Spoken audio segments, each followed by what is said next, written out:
Because I love you, and beneath the uncountable stars, I've become the delicate piston threading itself through your chest.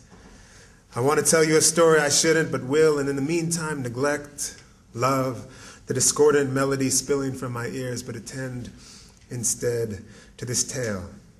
For a river burns inside my mouth, and it wants both purgation and to eternally sip your thousand drippings. And in the story is a dog, and unnamed it leads to less heartbreak, so name him Max. And in the story are neighborhood kids who spin a yarn about Max like I'm singing to you, except they tell a child, a boy who only moments earlier had been wheedling through sticker bushes to pick juicy rubies, whose chin was, in fact, stained with them. And combining in their story, the big kids make the boy who shall remain unnamed believe Max to be sick and rabid. And they say his limp and regular smell of piss are just two signs, but the worst of it, they say, is that he'll find you in the night. And the big kids do not giggle, and the boy does not giggle, but lets the final berries in his hand drop into the overgrowth at his feet. And if I spoke the dream of the unnamed boy, I fear my tongue would turn an arm of fire. So I won't. But know inside the boy's head grew a fire beneath the same stars as you and I. Love, your leg between mine, the fine hairs on your upper thigh nearly glistening in the night, and the boy, the night, the incalculable mysteries as he sleeps with a stuffed animal tucked beneath his chin and rolls tight against his brother in their shared bed, who rolls away. And you know by now there is no salve to quell his mind's roaring machinery, and I shouldn't tell you, but I will.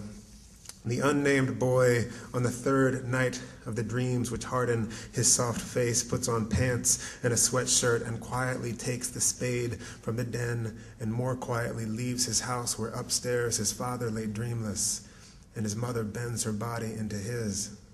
And beneath these same stars, love, which often when I study them seem to recede like so many of the lies of light, the boy walks to the yard where Max lives, attached to a steel cable spanning the lawn. And the boy brings hot dogs, which he learned from Tom and Jerry.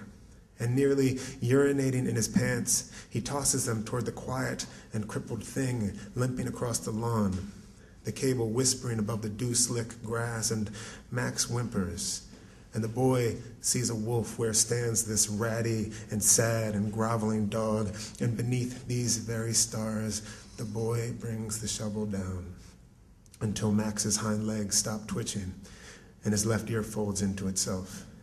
And the unnamed boy stares at this rabid wolf whose wild eyes loll white in his head, taking slow steps backward through the wet grass, and feels for the first time in days the breath in his lung, which is cool and a little damp, spilling over his small lips, and he feels again his feet beneath him, and the earth beneath them, and starlings singing the morning in, and the somber movement of beetles chewing the leaves of the white birch, glinting in the dark, and he notices, darling, an upturned nest beneath the tree, and flips it looking for the blue eggs of robins, but finds none, and placing a rumpled crimson feather in his mouth, slips the spindly thicket into another tree, which he climbs to watch the first hint of light glancing above the fields. And the boy eventually returns to his thorny fruit bush, where an occasional prick leaves on his arm or leg a spot of blood, the color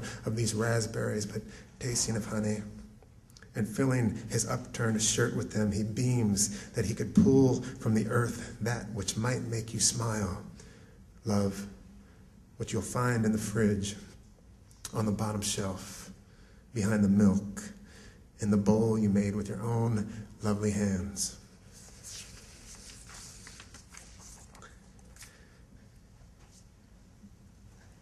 Thanks for that reading, Travis. I loved it.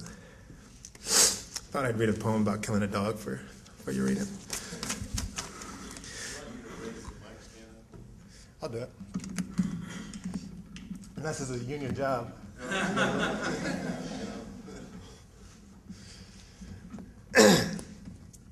going to read a couple poems about vision.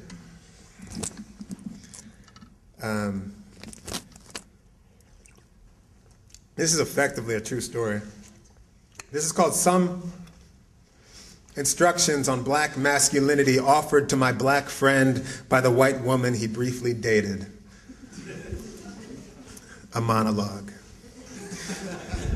And there's a reference in here that in the event that you don't know, W.E.B. Du Bois, most of you know that name.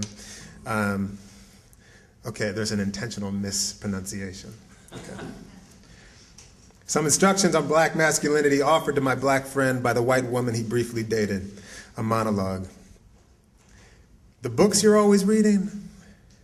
Don't you know the size of your library is in inverse proportion to the size of your penis? You don't need words with that high waistline and the howler monkeys screaming in your pants. You think 50 Cent reads? Allen Iverson?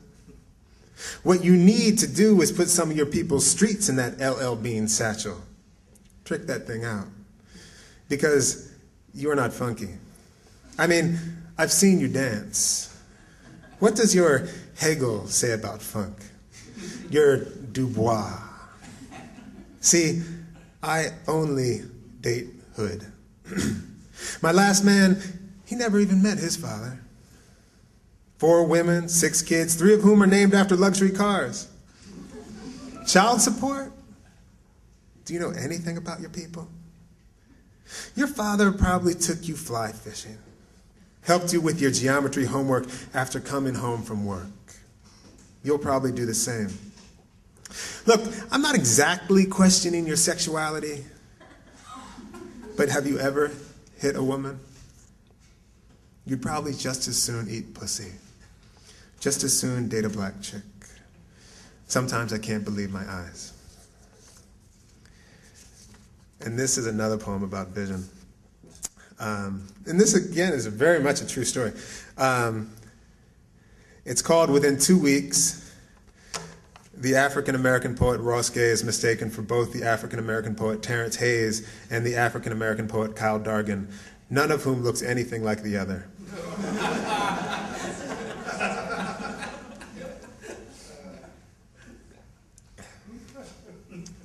Incidentally, I told my mom this story, and I showed her the picture of one of the people who I was mistaken for. And she said, "Oh no, you're much better looking than him." Okay. Within 2 weeks, the African-American poet Ross Gay is mistaken for both the African-American poet Terrence Hayes and the African-American poet Kyle Dargan, none of whom looks anything like the other.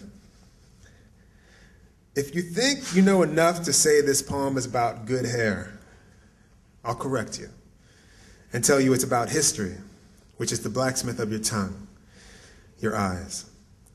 Where you see misunderstanding, I see knuckles and teeth for sale in a storefront in a quiet hamlet in Dixie.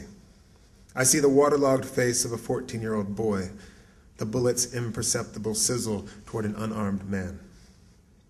And as you ask me to sign the book that is not mine, your gaze shifting between me and the author's photo, whispering, "But that's not you?" I do not feel sorry for you. No, I think only that when a man is a concept, he will tell you about the smell of smoke. He will tell you the distance between heartbreak and rage.